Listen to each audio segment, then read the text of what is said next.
Now let's talk about some more important commands. So the next is uname. Okay, we will use this command in order to get the basic information about our computer's hardware or software. Okay, we can also use --help in order to get all the available options to be used with the command. Okay, you can use --help with any command you want. Okay, you can use ifconfig --help, right?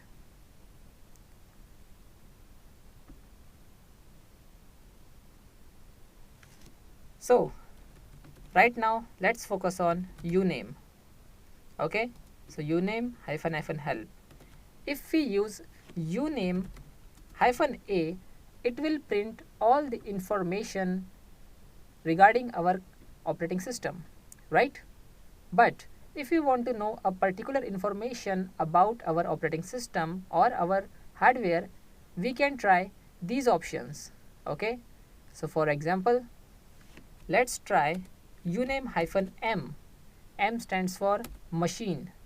Okay, so it says it will print the machine hardware name. If we use -p, it says unknown. Why? Because we are using Kali as an operating system inside a virtual machine. Okay, so it doesn't have access to our main system. That's why it was unable to print any hardware or real software information which we are using on our main system. So if we try -i, maybe it says unknown. See, it was unable to detect, right? But if we use -o, we will get the info, right? So in order to get the basic information about a computer's hardware or software, we will use uname, okay, along with its different options, right? So you can use --help in order to see all available options with their description.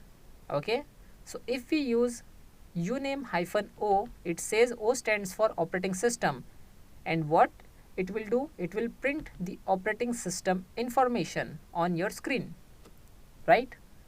So you can try --help and try different options available to be used with any command you want, right?